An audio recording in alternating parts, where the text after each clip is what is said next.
The 3:30 p.m. meeting of the Bakersfield City Council is now in session.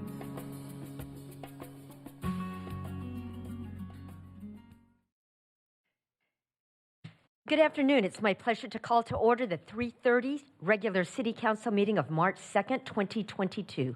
Madam Clerk, please call the roll. Mayor Go. Here. Vice Mayor Weir. Councilmember Arias. Here. Councilmember Gonzalez. Here. Councilmember Smith. I am here. Councilmember Freeman. Here. Councilmember Gray. Here. And Councilmember Parlier. Here. Thank you. In keeping with Council's resolution, the public statements portion is now divided into two periods. There's a period for items listed on the meeting agenda and items not listed on the meeting agenda. Statements for items listed on this afternoon's agenda are given a 2-minute time limit, 20 minutes total, per agenda item. Statements regarding items not listed on the agenda are also given a 2-minute time limit, 20 minutes total. If you have written comments that are longer than your verbal statement, give them to the clerk, who will give copies to the council. If you're here to make a public statement, please fill out a public speaker card and give your completed card to the city clerk. We ask that you mark whether you're here to speak on an item listed on this afternoon's agenda, on a matter not on the agenda. Speakers who do not identify the agenda item on which they wish to speak will be presumed to be speakers for the non-agenda portion. Those speakers will be called during the non-agenda portion of the meeting. Madam Clerk, do we have any public speakers regarding items on this afternoon's agenda? Mayor Go, we've received 2 speaker cards regarding agenda items, both for item 3B. Thank you. 3B.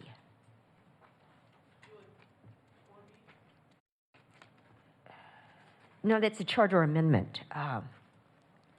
Yes. Okay, so 3B. No, she means they're for the charter amendments.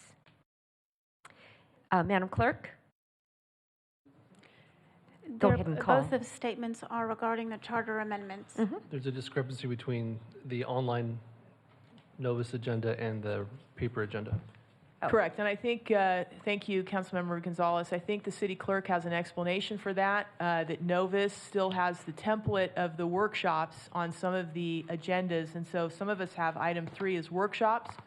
Others of us, the reports are under item 4, and so the charter amendment speakers would be on item 4B as in boy.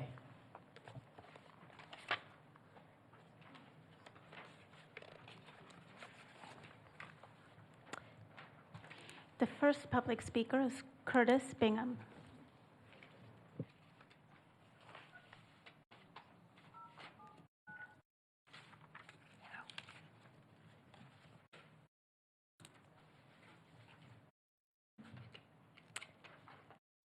Good afternoon. Please introduce yourself. Welcome. To the Honorable Mayor and the Board, I'd just like to say my name is Curtis James Bingham, Sr., servant of our Lord and Savior, God Almighty Jesus Christ, who truly is the only begotten Son of our Holy Heavenly Father God.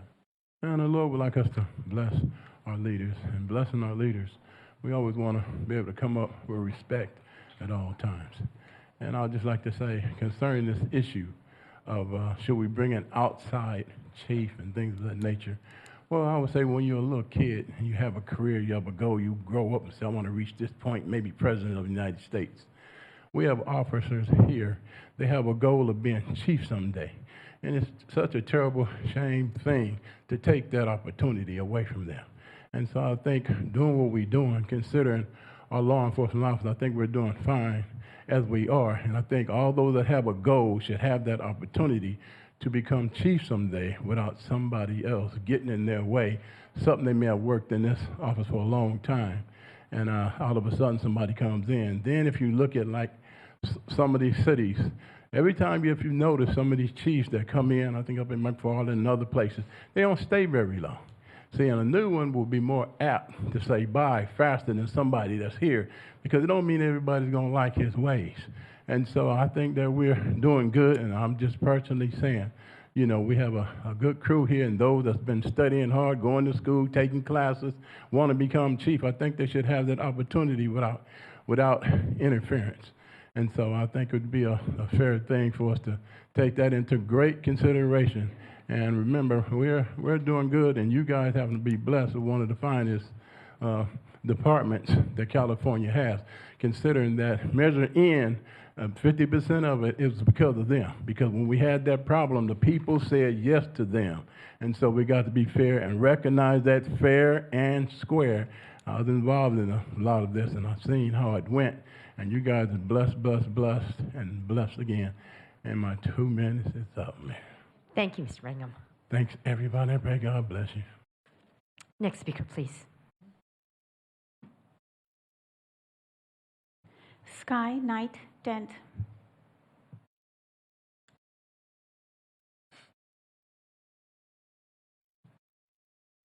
So I just introduce myself. Welcome, and then yes. say- And please lower the microphone. Okay. Yes. And go ahead and introduce yourself. And then start speaking as soon as I do that. Okay, I'm Sky Dent. I'm a longtime resident of Bakersfield. People don't know me because I've been secretly a TV writer. I'm most well known as the only black female creator of a Star Trek alien race.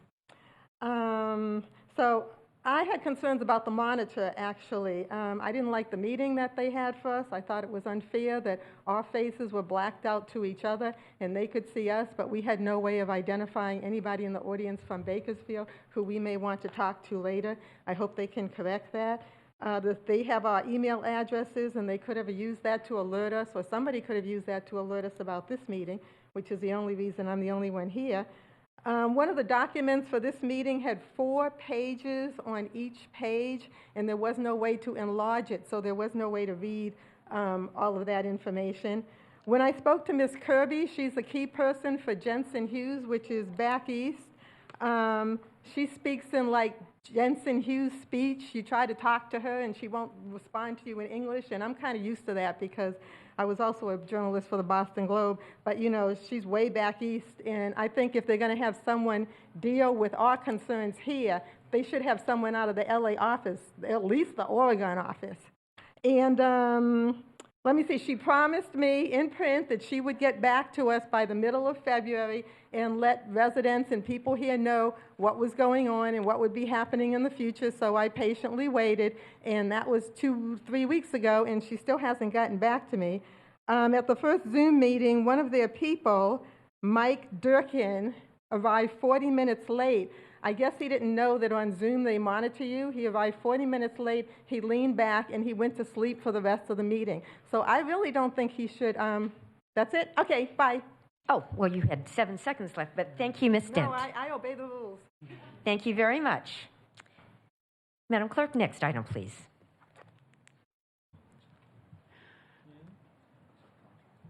Reports, item 4A, affordable housing strategy. Madam Clerk, it looks like there's one more.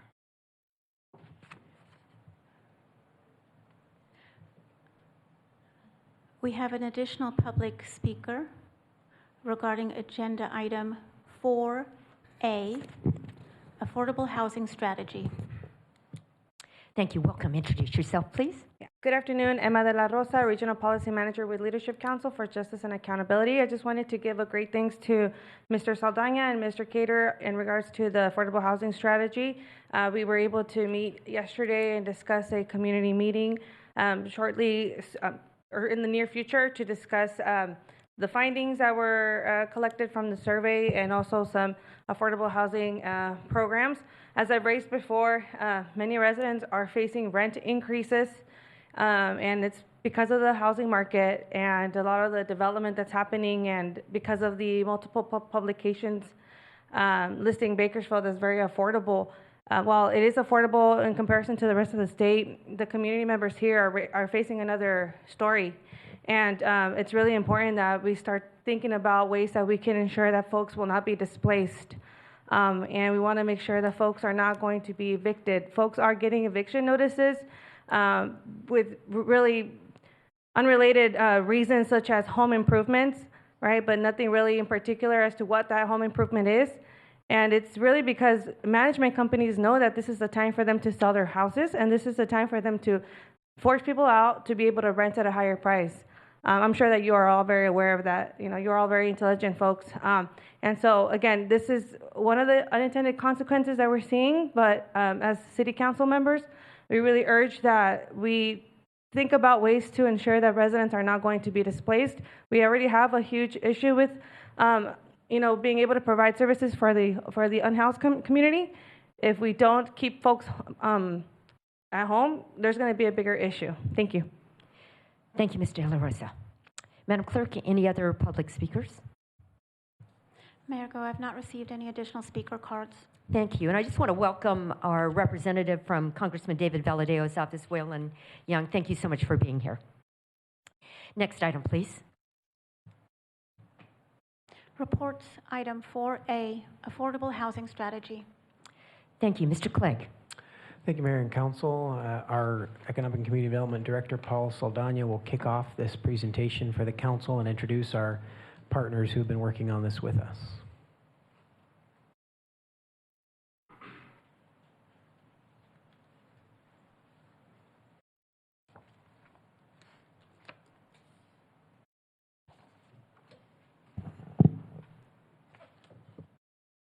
Mayor, members of the Council, Paul Saldana, Director of Economic and Community Development.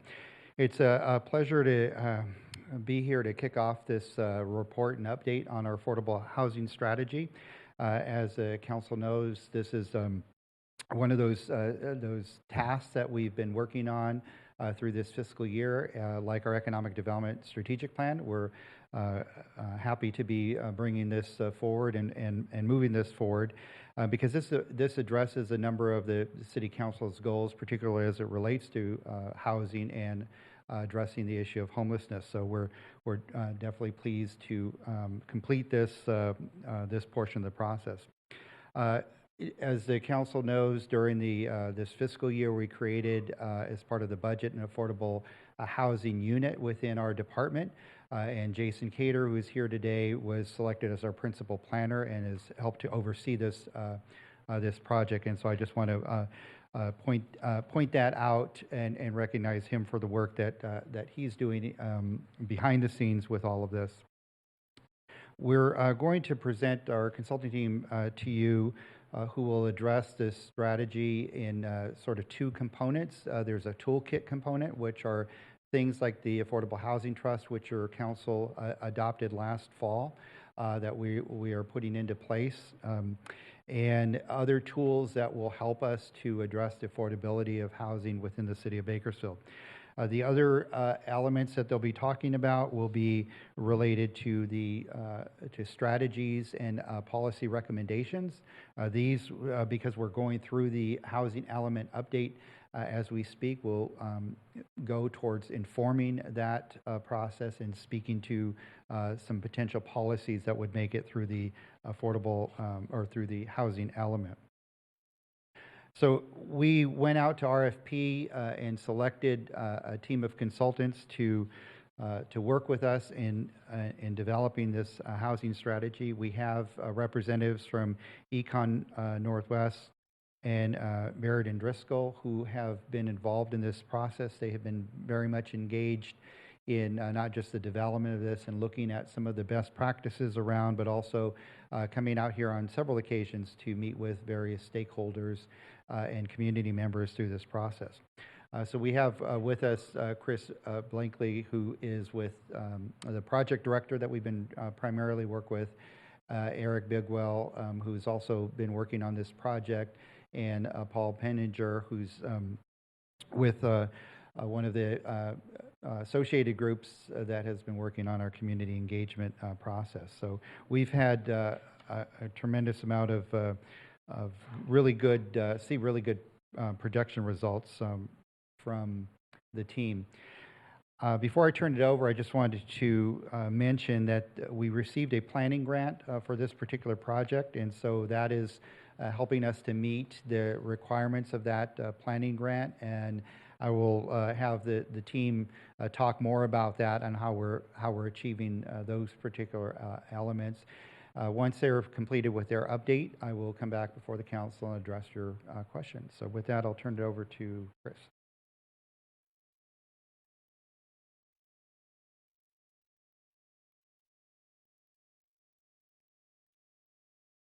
It's right here. Well, thank you for having us here today to present some of our findings and our recommendations on strategies. As Paul mentioned, this is funded by SB2. SB2 was a program at the state to create a permanent source of funding for affordable housing in the state of California.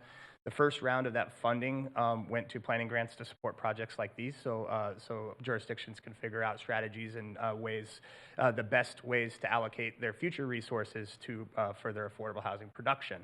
The SB2, it's an important distinction as it relates to this project because the purview of SB2 was centered around housing production. So while the housing element update, which is just getting underway, will address a range of other affordable housing related policies around preservation, around displacement. Those are things that were not necessarily within the purview of this study, but they're very important things. And so this project will effectively serve as a resource that will inform what becomes adopted policies and programs within the housing element update. Just a quick touch on why it's important to do work like this. And this is the RENA cycle. This is compared as looking at your RENA production versus RENA allocation for your fifth cycle. So the California land use system, the state of California determines a number of units that jurisdictions are required to plan for. What this is showing is so far in your fifth cycle, we are about 24,000 units underproduced. 15,000 of those are in the lower income categories. And so you can see where this issue of underproduction is impacting folks the most, and that's at the lower income spectrum. As the commenter mentioned, this condition has impacts to a range of social and economic and public health impacts on the community. We're seeing rents up 42% over the last 5 years. We're seeing home prices up 72% over the last 5 years in Bakersfield. And so these things are direct symptoms of housing underproduction. Quick overview, Paul pretty much covered this, but this project really has two components. First was to develop a toolkit. The official title of our project is actually the Affordable Housing Strategy and Supporting Tools. And so we have a range of tools that we've developed that we think will help further housing production within affordable housing production within the community. And then the second piece is how those tools interact with policy strategies and policy recommendations and programs that the city could consider to assist in its affordable housing goals. I'm going to let my colleague Paul Penninger talk briefly about the engagement effort for this project. Thanks, Chris. So community engagement is absolutely integral to everything that we've been doing all along with this process. And it doesn't end today. It actually continues after this presentation. There will be more opportunities for the community to provide feedback on this suite of tools and on all of the strategies that the city of Bakersfield can implement to address affordable housing. To date, the activities that we've undertaken included developer interviews. So these are all intended to inform the specific tools that we've been working on. So we've talked to both for-profit and nonprofit affordable housing developers and market rate housing developers, builders in the community to understand what some of the obstacles are to housing production and to make sure that our tools that we're developing in the strategy respond to the needs of builders, and particularly builders who are addressing the lower and moderate end of the housing needs spectrum. We also conducted 4 focus groups here in Bakersfield with existing and what we call new or emerging partners. We want to bring in as many different voices from as many different parts of the community to help inform this strategy. And so these focus groups and the results of these focus groups are all part of the strategy that we've been developing. More recently, we conducted an online virtual community workshop and associated survey, and we're still processing the results of that. It just recently completed. We had about 190 responses from a diverse range of people in the community. We conducted the survey in English, Spanish, and Punjabi, which was a first for our firm and something that we really enjoyed doing and enjoyed the outreach process and learned a lot in the process of doing that as well. I want to underscore kind of what Chris said based on the data that we've analyzed, that indeed what we've heard so far from the survey is that folks are concerned about homelessness, they're concerned about increasing costs and decreasing affordability, so really the lack of units to serve families across the income spectrum, and they're concerned about housing availability. Lots of places in the community that are considered high resource places with good schools, access to services, parks and recreation, jobs. There's not a lot of available housing everywhere where everyone wants to live in Bakersfield. And so those are just some of the top level points that we've heard. So I'm going to have my colleagues also go through a high-level overview of the range of tools that we've produced for this project. Oh yeah, I just wanted to mention, I think one thing that's super important to keep in mind here is that the city doesn't develop housing, right? It works with partners in the community, for-profit, nonprofit developers, right, to help facilitate development. And so the city has a lot of tools that can help influence and incentivize the process for boosting production in the city. So let me pass it off to Paul. I wonder if I could speak into that microphone there. It's awfully tempting. It's a little short for me. One of the most important tools that any jurisdiction has is, of course, money. And in this era of scarce public resources where local jurisdictions, cities and counties and states are looking for all different sources of resources that they can leverage to provide public services, in the world of housing, affordable housing trust funds, local affordable housing trust funds are an incredibly important tool.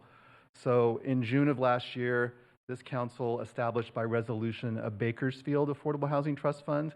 And this was in part in support of the city's now successful application to the state of California's local housing trust fund program for a $3,005,000 grant, $3 million grant, to support the city's matching funds from the PSVS program. So this is a way to bring together monies to do one of the things that we propose, which is to provide financing support, funding support for developers of affordable housing that serve lower and very low income households. So we can talk more about the Affordable Housing Trust Fund going forward. There are a variety of different things that you included in your resolution approving the trust fund beyond just supporting affordable rental housing. And I think one of the things that we want to do going forward is to refine some of the programs that get supported through the Affordable Housing Trust Fund program. So for example, would we use some of the monies from this trust fund program to support accessory dwelling units, first-time homebuyer programs, and other things like that that were included as points in the resolution.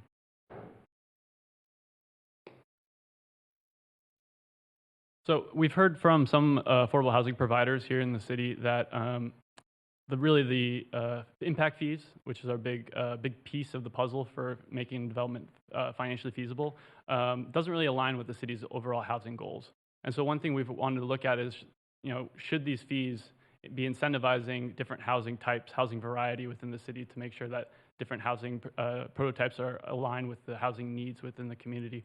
Another thing that we think is really important is to make sure that the impact fees that exist in the city align with infill development opportunities, to make sure that we incentivized places within the downtown core, right, to make sure that housing development is feasible within the core, to make sure that communities are walkable. We're helping to support businesses in the community as well. Another thing that we know is that not all developers are alike. There's national corporations involved in development, and there's also local small nonprofits here that are involved in development. So one thing that's really important is to make sure that there are different payment options for impact fees for the type of housing developers that exist. Larger developers should have no problem paying impact fees at permitting. Other smaller developers who are mission-driven, wanting to produce affordable rent-restricted housing, may have a hard time paying those fees up front. So we recommend that a financing mechanism exists within the city to help allow for the project's income to pay for those impact fees over time. And we also recommend that there be options for deferred payment, maybe having deferred payment at certificate of occupancy as one alternative as well. As part of that, we've produced what we call an impact fee estimator tool. This is essentially basically anybody in the city who wanted to build 1 unit or 50 units can basically estimate their impact fee incidence on that project. So this is really important because developers want to know what their costs are up front to make sure that the project is worthwhile, correct? And then also, it's really important to recognize that how these interplay with policy and production goals and financing, right?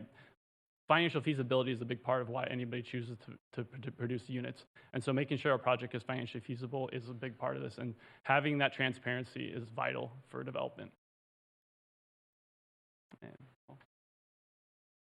Accessory dwelling units, a very important component of this strategy, is a whole suite of tools around encouraging homeowners to develop accessory dwelling units if they want to, if they have a need for that in their family, both to provide more housing and for economic development reasons. So the short list of the suite of tools that we're producing under the accessory dwelling unit program is, first of all, to revise development standards, to remove regulatory barriers that prevent homeowners from developing accessory dwelling units, to create new ADU incentives. So we're still working on what those specific incentives might look like, but there are things like fee waivers, low and no interest loans, and other tools that have been implemented in other California communities successfully to encourage homeowners to facilitate homeowners building accessory dwelling units or second units in their backyards or on their lots.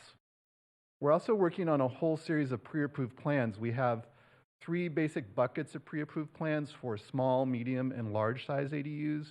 And we've gone out to get proposals from architects and builders for really good quality accessory dwelling unit plans from folks that know the community, that could be pre-approved, that the city could provide to homeowners, that they would then be able to choose to select, to facilitate, to help to get their ADUs through the regulatory process.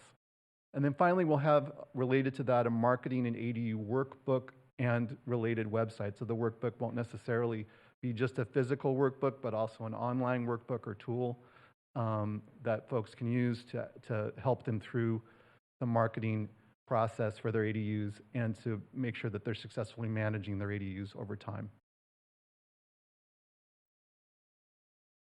One additional tool we put together is essentially a GIS, Geographic Information Systems tool, that allows the city and us to basically make an inventory of parcels across the city to look at opportunities for low-income development based on the criteria for the housing element process here in the state of California. And it also provides a layer for looking at high opportunity areas so that projects, particularly low-income housing tax credit projects, can score really well at the competitive application process with the state to make sure that we're getting those tax credit projects here in the city of Bakersfield. This also has a layer for qualified census tracts, which helps to make affordable housing development more financially feasible, to basically produce more equity for a project. And then it also includes a layer for looking at infill opportunity sites within downtown to make sure we can find both public and private sites where there's the highest opportunity to develop affordable housing within the city. In addition to that, we've produced a tool. Essentially, what this is a pro forma, where it looks at the financial feasibility of an individual project. And if you look on the left here, so I apologize for how hard it is to read this, but it is a screenshot of the tool we put together. On the left, there is an input, which allows you to basically design the type of building that you want to put on that parcel. And on the right are the different sort of prototypes of the housing outputs that we're looking at. And basically what this does is allows us and the city to test a variety of policies to see how financially feasible an individual project will be. So for example, we can look at changes to parking requirements on an individual project and see how many units that additional change in policy can help produce and how much of an impact that has on financial feasibility.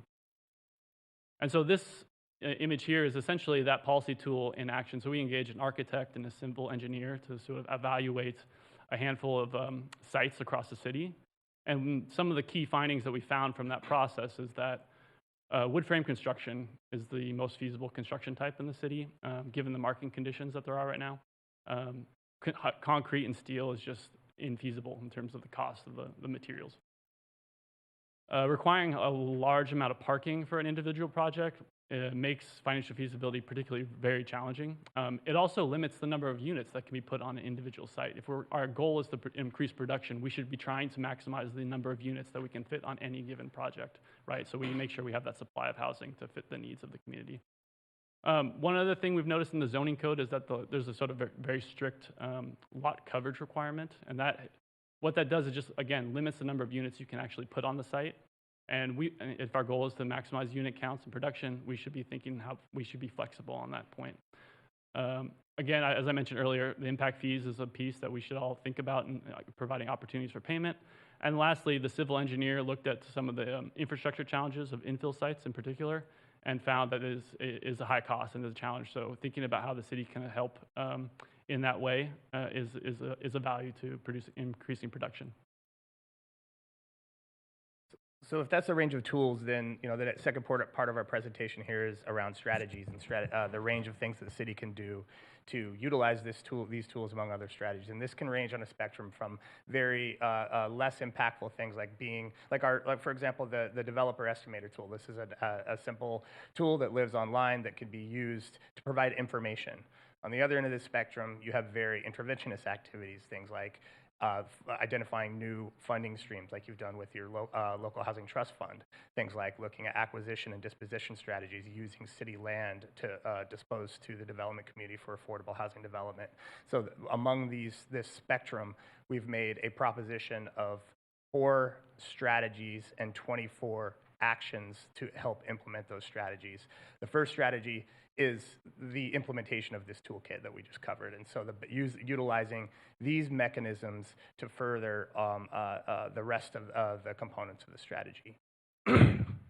So the other 3, so what you see here is a matrix that includes, where applicable, the actual tool that could be used to help implement some of these actions. And so, as Paul mentioned in our discussion with our focus groups with community partners, one of the things we heard most was the need for coalition building, the need for building partnerships of folks to help implement these strategies. And so these are a range of actions that are designed to do just that, to build implementation capacity through building partnerships, things like identifying the network of community partners, looking for new investors, things of that nature to help build the ability to improve the ability to execute. The third strategy is very simple. It's make housing easier to build. So it's all about removing barriers. And so these are things that you will be taking a deeper dive look into in your housing element as required by state law. But from our observations, we think there are opportunities for amendments to the zoning code, looking for opportunities for shared parking strategies, and we've already touched on aligning development impact fees with housing objectives, among other things. And then finally, the fourth strategy is really about supporting programs and funding to help incentivize and assist in affordable housing development. So instead of removing barriers, now we're kind of using the carrot instead and trying to find ways to help further that. So that's using the local housing trust fund to leverage private investment. Leverage we've talked about a lot. It's in this cycle of your RENA cycle, you're going to be responsible for accommodating upwards of 19,000 affordable housing units. We calculate through our case studies at about $350,000 a door in public money that's required to make that happen. That's a $5 billion problem, $6 billion problem. So it's really taking the resources that you have and how can you utilize that to get additional money from exogenous sources. And then other things like development standards and incentives, density bonuses, incentives that can help make affordable housing more financially feasible. So with that, I think I'll turn it over to Paul. Thank you. I just go to some next steps. As you can tell, the team has been very busy and active in pulling this information together. As you heard during the public comment time, we are going to have some community workshops, and so further engage the community as we take this out and get more input for some of the strategies. The team will provide a report to our housing element consultants that will help inform them of some of their findings and some of the policy considerations that will help to frame the discussions as the housing element moves forward through its public process. We'll be finalizing the accessory dwelling unit plans and then deployment of the the tools that you received today. And then lastly, we will be issuing here in the next several weeks a notice of availability of funding for the Affordable Housing Trust Fund monies that we have set aside along with the state match. The ARPA funds that are being proposed, as well as the PSVS funding that your council's approved for funding affordable housing projects this year. So those are our next steps, and at this stage, I'd be happy to answer your questions or take any comments that council may have. Thank you, Mr. Saldana. Thank you, Econ Northwest. Councilmember Smith. Thank you, Mayor. Thank you. Appreciate the presentation and look forward to trying to make housing more affordable in Bakersfield. You talk about different things and you've got ideas. Are there specifics, like you say, reduce regulations on zoning? Are there specifics at this point, or that's a big idea and the specifics come later on stuff? Those are sort of the overarching ideas that and recommendations that the team has come up with, and so those would go forward to the housing element in most cases, and then be pulled together with some of the other findings that that strategy would have as well. Did you have anything? Yeah, I would just say that that's one of the roles of the tool that we've developed, the policy tool that Eric touched on, is that we're able to measure what the marginal impact of some of those policies are. So we could say in area A for this prototype, if you want, for example, to be able to make a 4-story wood frame building feasible in downtown, then you need to do X, Y, and Z. And so we have given the requisite analysis to be able to make those determinations. So how do those get started, though? How do those specifics come forward? Changing in parking policy, changing in zoning ordinance to make things easier? I think one thing to keep in mind is that every project's unique and you need some flexibility. So, for example, if we decide that we need 2 stalls per unit as a requirement by zoning code for every building that gets developed, maybe in downtown there's good public transit, maybe it's a walkable community, maybe people can walk to work. Maybe you don't need 2 stalls per unit to accommodate the parking needs of that community and that building. So having that level of flexibility and helping to determine what is a reasonable amount of parking, I think, is really important. Flexibility and government don't usually go well together. If I may, Councilmember Smith, there are going to be, on the basis of projects that are being proposed, and as we evaluate those projects, we are receiving feedback in terms of what some of those hindrances might be, and so there very well may be some things that we do have to advance forward, such as parking or other types of things. And when we identify those, we will certainly work with development services on addressing those. Okay. It seems, if a project comes forward, then we got this zoning problem, and then we have to go to council and change the zoning ordinance, and that shouldn't take us more than 6 months. The project's dead before it ever gets started if we haven't already changed those ordinances to make it easier to build. Thank you. Thank you, Councilmember Smith. Councilmember Freeman. I think my comments are really just to follow up on Councilmember Smith. He's a current developer. My career, 33 years developing a lot of affordable housing projects. But what I would like and hope we could see at the end of this process when you're finished is we need some prototypes, whether it's, here's a 50-unit complex, here's 150, here's 300, here's a real win, and maybe the 50 is if you did build in downtown, one in the suburbs, but then a real product. Here is 200 units, here's a site plan, here are the layouts of the units, you do cost estimating, and that this is what it will cost. That's where we stop. And will cost with all 10 of your changes. You say, this will cost if you waive the fees of $13.6 a unit. If you change the parking ratio to this.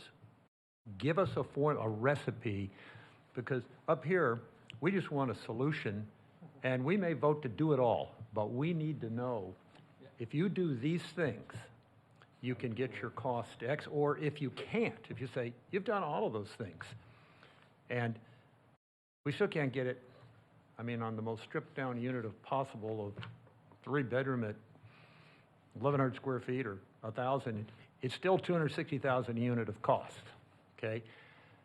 show us then the gap. This is what you guys are going to have to do. Now, if you do all of these changes instead of 360, we approved a project recently for affordable housing at $500,000 a unit. I about fell out of my seat. How do we did one a month before at $250. Something's wrong, I know. Maybe they're prevailing wage. Maybe we had all sorts of terrible things in there, but we still need, none of those numbers work for any kind of affordable housing ever. So we'll have to make the changes that you show. Well, you could make these changes and get it down to X, but there's still a 50,000 gap, and we need to know that's where public resources will have to come in. We're going to have to buy the land down. We're going to have to pay for what is it going to take if we want to create affordable housing, especially in California, within the changes that we can make, because we can't change the state. Well, all the onerous regulations that have driven the cost to where they are today, so it's hard for us. So there's going to be a subsidy, and we need some guidance in that, just so we'll know what we can do. But right now, I think everybody's frustrated because we don't know all of the things that you could suggest that we know will take us halfway, but a real project, not so much theory, but here's ones you could build. And I know it will still be an estimate, your best guess if you did it, but, plug it in your land price, your infrastructure, your site cost, boom, boom, boom, here it comes. And so we can all see that's what it costs, but we could lower it this much with your suggestions, and then there's still a gap. What's the gap? The more concrete it gets for us in the end, the more we can take some actions to try to remedy this. So I think you're doing great so far. This is the right direction. I'm just hoping the end product will give us something we can really do something with.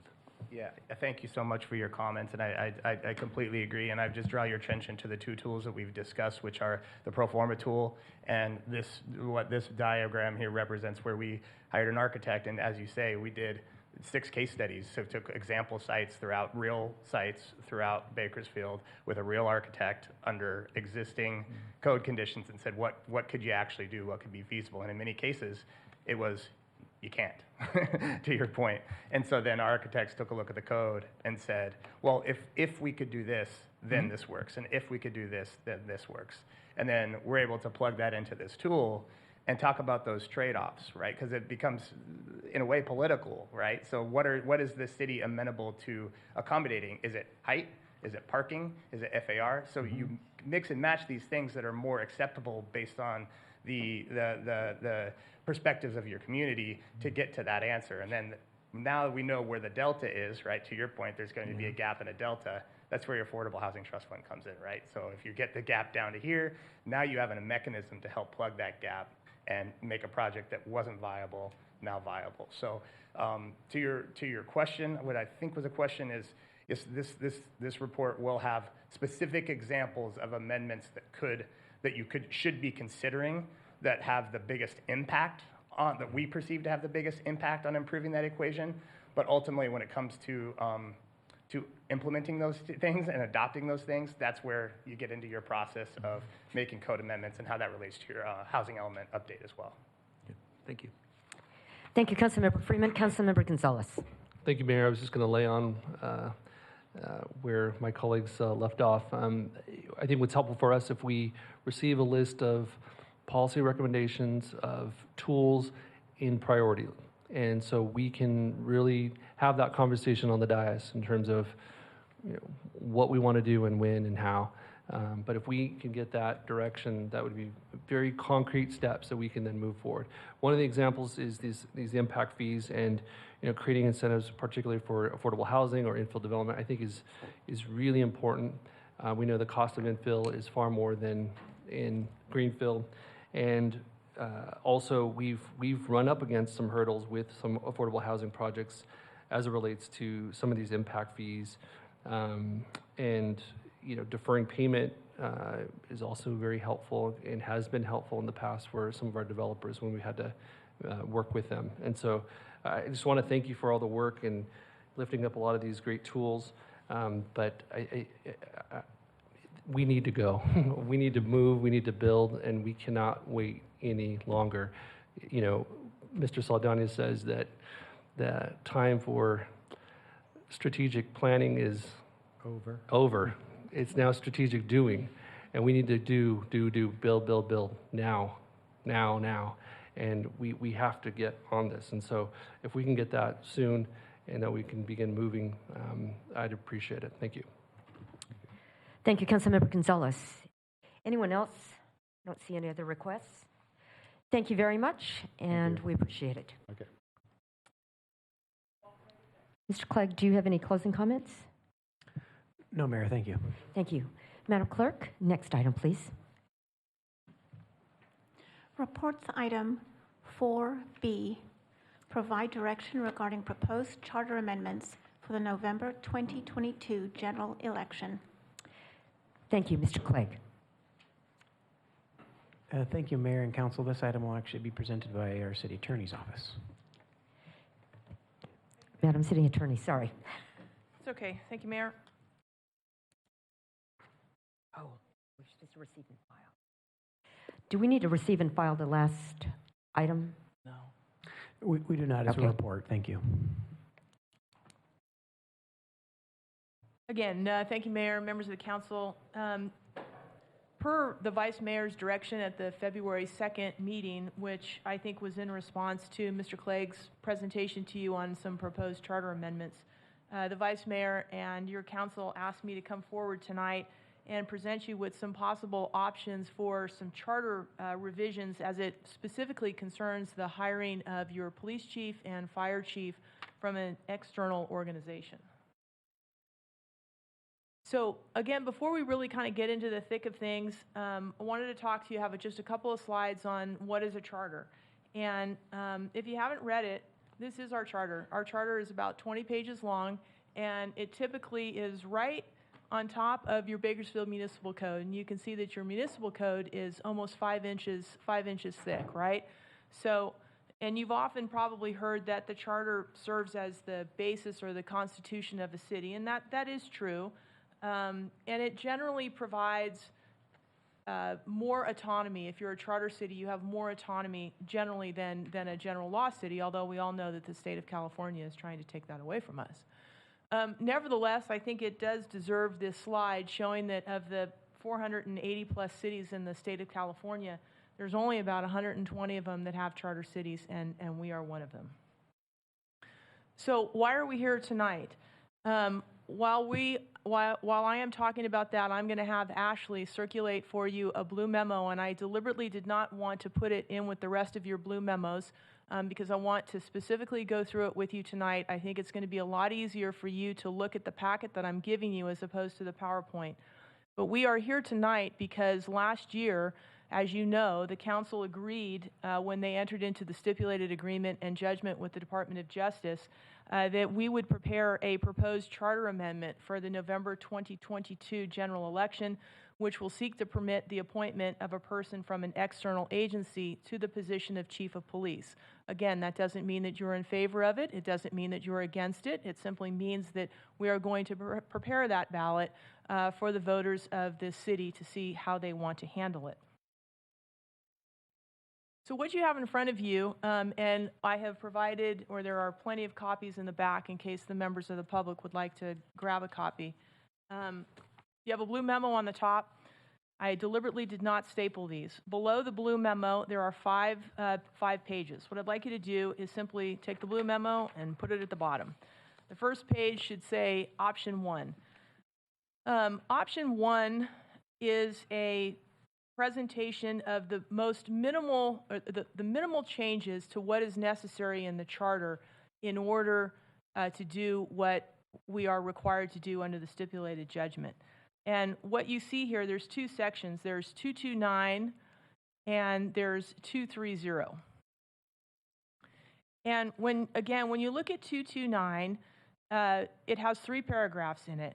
And that first paragraph is the one that needs to be tweaked because you can see that second sentence there, or the second line, the chief of police shall be appointed by the city manager from among the members of the Bakersfield Police Department. So that obviously needs to be struck. We really don't need to worry about paragraphs 2 and paragraphs 3 because that talks about the removal, the demotion, the resignation, the death, or the temporary disability of the chief of police.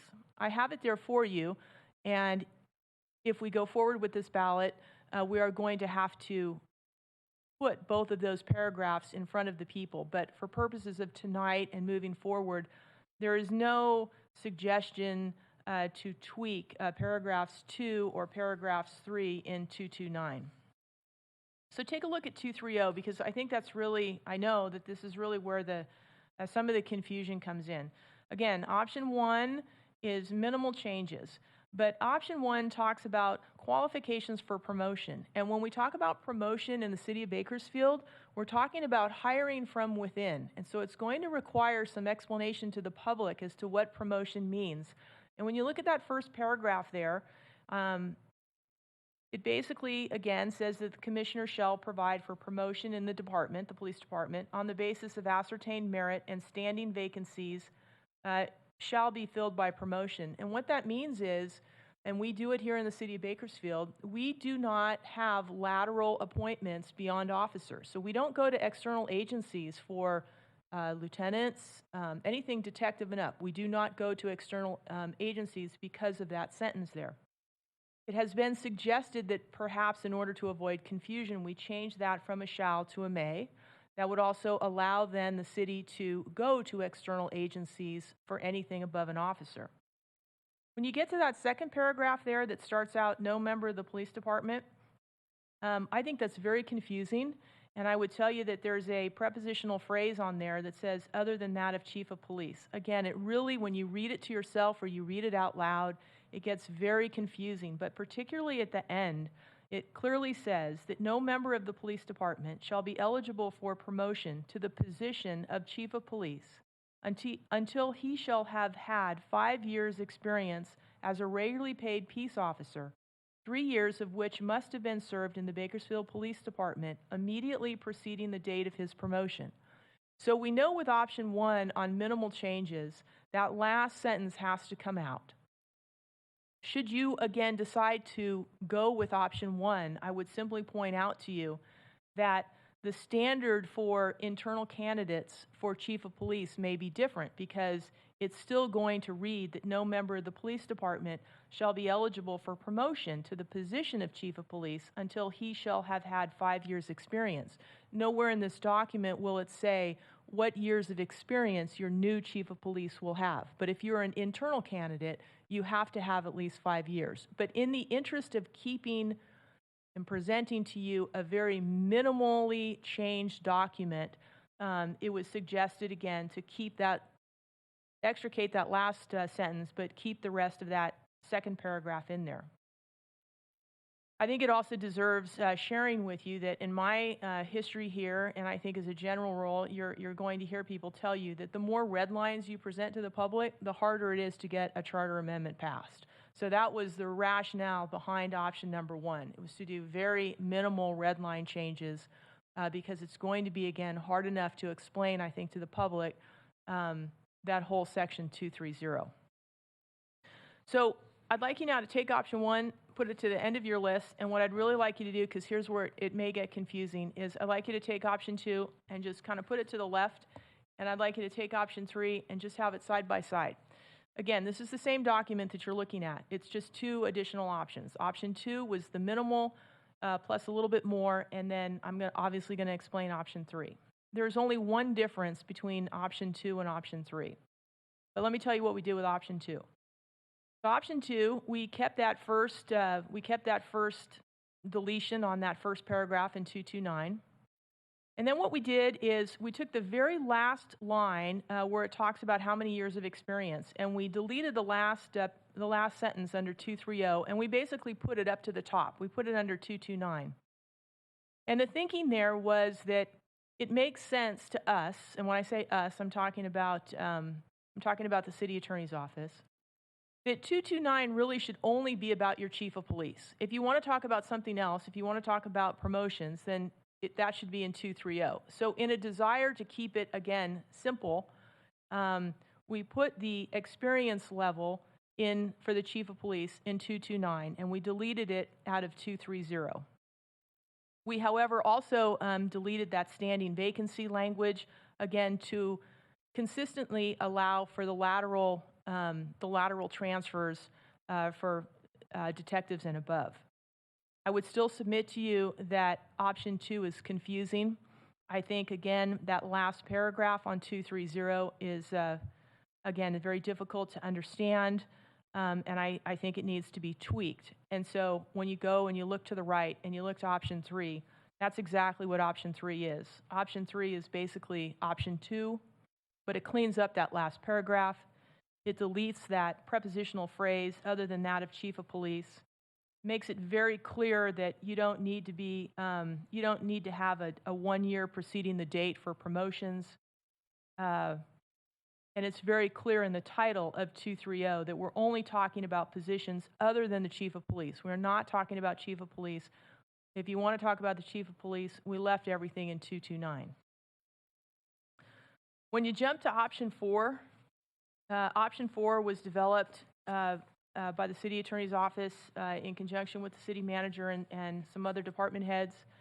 I'm going to tell you that I like option 4. It's very clean. When you look at it, you know, it's really easy on the eye. You can just kind of, when you look at option 1, 2, 3, and 4, I would hope that you would agree with me there.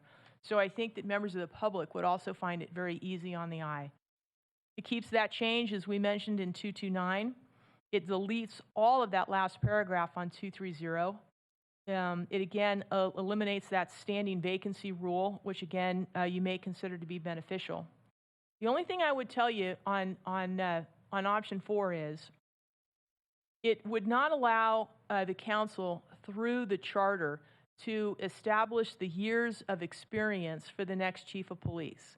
And in order to kind of understand perhaps why that's important, it's necessary to read you another section of the charter. And section 17 of the charter says, in relevant part, no member of the council shall, directly or indirectly, take any part in the appointment, promotion, or dismissal of any officer or employee in the service of the city, other than officers or employees of the council. And as you know, you have 2 employees. You have the city attorney and you have the city manager. So for some reason, our founding fathers probably felt that when it comes to the chief of police, that role is so significant that your founding fathers actually they established a years of service, and that years of service was under 230. And again, we, the city attorney's office, we had moved that up to the top, up to 229. This option, option 4, takes it out completely. I would imagine, I would hope, I'm sure you share that the city manager and HR, when they go out to hire a chief of police, they're going to have a certain amount of years of experience. What I'm telling you, though, is that you as the council will not have the ability or the flexibility to tell the city manager what you want those years of experience to be unless it is in the charter, and it was in the charter when the charter was originally drafted. Other than that, I like option 4. I think option 4 looks good. In prepping for this presentation to you tonight, I think it's very, I think that what you could do is you could actually have an option 5, and you could put that experience in 229, and you could use the option 4 230. You could get rid of, you could have option 5 look the way it looks and just add the experience up in 229. That would be another way of dealing with it. Again, this is a lot to digest. You would have thought that it would be much easier, because when you go to that last page that I'm giving you, the fire chief option, I don't know, maybe the founding fathers were asleep when they went to the fire department, but look at this. Look at how easy it is. There's only one little paragraph in the charter that deals with fire. And so the change for the fire department, should you decide to go down that route, is really easy.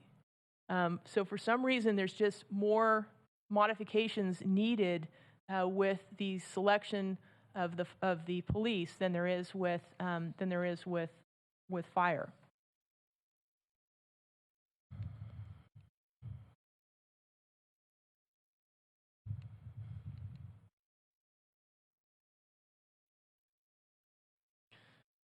So down to the last 2 slides, where does that leave us? Here is a kind of a timeline based on a rough calendar that city clerk provided to the city attorney's office, and again, based on her conversation with the county registrar.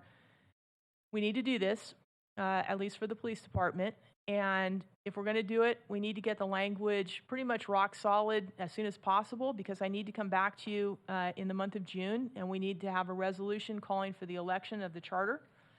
We need to set those argument dates and the impartial analysis that will be completed by the city attorney. By July 15th, we have to publish notice of the charter amendments, and again, when the argument dates are. We have to have public examination of the materials, or allow for the public to examine the materials in August. As you know, that the general election is in November. You will ratify the election results at your council meeting on December 14th. And should the charter amendment pass, it will take effect when it's accepted and filed by the California Secretary of State. So what can you and should you and what options do you have for tonight? Well, first of all, you don't need to do anything tonight. If you want to take all this home and think about it and digest it, and you want me to come back at a later point in time, I will absolutely do that. I'm probably going to be before you many times before now in June in order to really kind of formulate that language. Tonight, you can certainly tell me and vote that you don't want some of the options. You're convinced that that's what you want. You only need one meeting. Or again, we can delay that decision to a later time. I do think that you should have some discussion tonight as to the pros and cons of combining the fire and police. And what I mean by that is, in November, if you want to keep the parity between the fire department and the police department, right now, we must hire a fire chief and a police chief from within the ranks. If you would like to keep that parity, I would suggest to you that the charter amendment be on one measure, Measure A, right? Because you wouldn't want Measure A, I don't think, and Measure B, one to be police, one to be fire, one to pass, and one not pass. You wouldn't have the parity. So I think that's a fairly easy discussion for you to have, but again, that's completely within your wheelhouse. I would also tell you that in doing the options for you tonight, we did not make any other attempt to modernize the document. So I am very aware of the fact that the pronoun he is used throughout all of the options. We did not go to the extent of saying he, she, etc. Again, I do think that that would be very inconsistent with the remainder of the charter that was drafted in 1914 and ratified in 1915. I would think, however, that going back to Mr. Clegg's presentation to you in February, at some time, if you do form that charter review committee, and that's something that you want to present to the voters at a later general election, maybe again a full-scale review of the charter where you change all the pronouns throughout the charter, that may be a better sense of timing as opposed to this particular item, which must be done by on the November ballot. So with that, I am open for questions, and I have my deputy here, Ashley, who's taking copious notes because she has been instrumental in helping me develop those 4 options for you tonight. Thank you. Thank you, Madam City Attorney. Very clear presentation. Councilmember Parlier. Thank you, Mayor.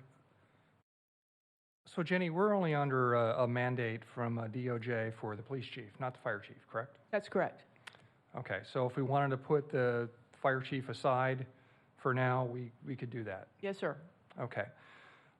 Putting that aside for a second, looking at all the options, and correct me if I'm wrong, besides the chief under the mandate, to potentially hire from outside the organization, getting to 23010, when it really gets to rank and file personnel within the organization,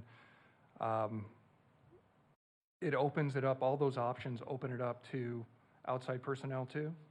On all of my options, that's correct, by simply changing that standing vacancies. Currently, the charter says standing vacancies shall be filled by promotion. On all of the options, I believe we changed that to a may. Okay. And in some situations, we deleted the sentence entirely, again, thinking that most people don't understand that, so simply deleting it would make it easier. Okay. I understand we have to do that with the chief, but I think we have some great personnel within the rank and file, and changing that promotional structure with those folks, I don't think is really necessary. I had the privilege and experience of working for different agencies that allowed the chief to be hired from outside the organization. And not saying that that would happen here, but if a chief comes in and has the flexibility to hire their assistants, their 1 and 2 position right below them, sometimes it creates some animosity within a department because they'll feel more comfortable bringing their assistants from their old agency to their new agency, and it stymies promotional structure from below to those higher positions, and maybe even at a captain's level too. So there can create the new department philosophy, which can be a good thing coming in, but it can also be an impediment to the current organization with those ranks of lieutenant, captain, assistant chief. If a new chief comes in and stacks those top tiers with his former agency personnel, if you understand what I'm saying, colleagues. So I'm just going to ask, and I'm going to listen to what my colleagues have to say on it too. I don't know if we should tamper with that part. I understand we have to do it with the chief, but I don't know about the others. Thank you, Councilmember Parlier. Councilmember Freeman. Well, before I address my issues, just to follow up on Councilman Parlier's comments, I understand what he's saying, and I think he's right. However, I guess you'd say it depends on how bad a shape the department's in. You see many companies when they, when they get in trouble and there's a new leader brought in, they can't be effective without bringing a new team. Just can't do it with the old team. So, I'm kind of torn on this one because it does cause animosity if they kind of abuse that ability and just bring in their buddies. On the other hand, if there aren't strong enough people below them, so I kind of lean towards giving the flexibility, and I would hope that the city manager conducting the interviews would really thoroughly check out his candidates to find out what might happen. But I just hate limiting the flexibility of the person you bring in, saying, you're the one who needs to run this show. So I think it goes both ways. Another comment is, I really would like to see the police and fire treated the same way. I think we ought to have sort of identical provisions. I don't know why we wouldn't. And my main thing is I like the provision that you have to have 5 years experience. I mean, experience counts for a lot in every job. I can't imagine having a city attorney who didn't have 5 years experience. You just couldn't do the job. Well, police chief, fire chief, I mean, you're probably going to have 20 years experience. Just experience counts. So 5 to me is such a minimum, I can't imagine a good candidate not having at least 5. And I'd like to open up that, I don't know what'll happen. That for some strange reason, nothing against our city manager, but we ended up city manager, really kind of creative guy, wants to take a flyer on somebody new, came from another industry. I've seen them do that in CEOs that completely flounder and destroy companies because they thought they'd get a guy out of an auto and put him in charge of Pepsi or something, and it blows up. But they make those kind of mistakes. So I would like to see charters that just said they each have to have 5 years of experience. Yes, they can come from outside, but minimum 5 years in the job that they're expected to be the boss of. So that's really my comment. Thank you, Councilmember Freeman. Vice Mayor. Thank you, Mayor. So I kind of feel like we need a little flexibility here. And so if we took out a requirement for 5 years experience and we just followed the charter from there, and then when we're having a meeting, we could all vote to say we want 5 years experience. Is that possible? But Vice Mayor, I think I want to understand your question a little bit more. If we passed one of these without an experience level, right? And then when we met, because we usually meet and talk about what's going on, and could the council at that point say, when you go out, we don't want to see anybody that's less than 5 years experience? No, in my opinion, if I'm still city attorney, I would advise you no, because of Section 17. Now, of course, I would guess that some of you, and particularly the vice mayor, would pick up the phone to the then city manager and say, "Hey, listen, I really hope you pick someone that has 5 years experience or 10 years, whatever it is." But I want to I would be remiss in my duties to this council if I told you that you could do it, or because it removes that mandatory ability for you to do that because of Section 17 in the charter. Okay, I was just trying. Yeah. Thank you, Vice Mayor. Councilmember Smith. Thank you, Mayor. I like leaving the 5 years in. I agree with Councilmember Freeman that I'm not sure how you would hire somebody chief with less than 5 years, but if it so happened that, somebody wanted to, we'd want to prevent it. I also like both the fire chief and the police keeping that parity. Makes sense. I do like option number 4. I think less is more in this situation, so simplifying it makes it better for me. And I also will lean towards if the new chief sees that he needs to bring even more outside people in because the department's deteriorated so much, I would like to leave him that option. So I think that's the way 4 reads, so I would leave that in 4 also. Thank you. Thank you, Councilmember Smith. Councilmember Parlier.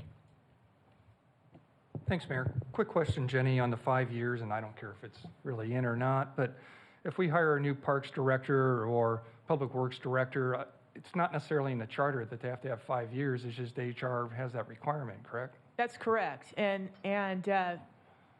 that's why it would be nice to talk to somebody back in 1914 when they drafted this, because it's really the only thing that I can find that's in the charter that actually that specifies years of service for the chief of police. So something must have been going on in 1914 that they felt that's what they wanted. They did not want any deviations from that. Because we could say that you need a master's degree and a command post certificate and other things then if we want to go down that road too. You could, and you would have to do it at the charter amendment stage. You could not do it later on. Again, that falls on the city manager because that's not part of the charter. The charter specifically says the council needs to stay out of that area. But HR would normally do that anyway. HR would absolutely normally do that. That's correct. Yeah, so I'll go with whatever my colleagues want, but I don't see it's a big deal in any way if HR is doing their job. Thanks. Just the other thought for council on that line is, remember, this is going to the voters. So when Ashley and I and other department heads were looking at this, the thought did occur to us that if you didn't leave the years of experience in, that someone in the community may think, gosh, they can hire anybody and you don't have to have any years of experience. So when you start thinking about what we want and what we know, how it exists, but then what your constituents want and know and probably don't know, how's that going to be, think about how is that perceived by the prospective voter. Point taken. Thanks, Jenny. Thank you, Councilmember Parlier. Councilmember Gray. I think less is more too. I like option number 4. But I do want to add the experience back into it, like we just talked about, because I do think that's very important. But also under promotion or promotions, qualifications for promotion, to put the wordage back in there for positions other than chief of police, because I think it makes it clearer to the public when they're reading that.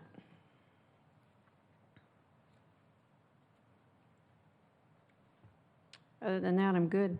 I'm sorry, Councilmember Gray. So you like option 4, but how would the last paragraph on 230 read under your example? Well, that paragraph would be taken out. Yeah, exactly. And just that one line, he shall have 5 years of experience, however you write that, goes up into 229. Yeah, perfect. That's how I thought. Yeah. And then the other thing is just the promotions to make it clear that we're not talking about the chief of police there. Right, and under the title there, under 230, it's titled Promotions: qualifications for promotion. I will come back to you then with an option 5. We could always say then for positions other than chief of police, and that's what we had done on Right. options 2 and 3. Yeah, I like that. Thank you. Thank you, Councilmember Gray. Councilmember Freeman. You're okay. Canceled that one. I don't see any other requests. Councilmember Arias. Thank you, Mayor. I agree with my colleagues. I think option 4 makes a lot of sense, including the 5-year requirement for the chief of police, and I think it's important that we're fair and also do the same thing for the fire chief as well. My question to you is, per the stipulated judgment, it's kind of out of council's hands how the voters decide to vote on this matter. So walk me through, what are the consequences of, something like this not passing at the end of the day? Councilmember Arias, from a legal perspective, I don't think anything. I mean, there isn't anything in the stipulated agreement or judgment that says, you get 20 lashes with a wet noodle if it doesn't pass. I think all the DOJ wanted is they heard from the public that maybe the city would be better off with external candidates, and so that's why it's in the stipulated judgment. But I'm having gone through that process with the Department of Justice, I'm fairly certain that they understand if it doesn't pass, it doesn't pass. Thank you. Thank you, Councilmember Arias. I don't see any other requests. Okay, so if I don't hear any objection, then I think I will come back to you at a future meeting. I'll talk to the Vice Mayor, but it will be option 4 with the added years of experience in 229. I'll bring it back to you again, and I will have one measure, and I will include the fire, and we can have some further discussion on that and some public comment, and then I'll bring it back to you a third time for a vote. Thank you. Thank you, Madam City Attorney. Madam Clerk, next item, please. Closed session items. Item 5A, conference with legal counsel, existing litigation. Item 1, Amelia Lopez, a minor, through her guardian ad litem, Amelia Asensio, v. City of Bakersfield et al. And number 2, Linda Young et al. Versus City of Bakersfield et al. Thank you, Vice Mayor. Adjourn to closed session. We're adjourned to closed session.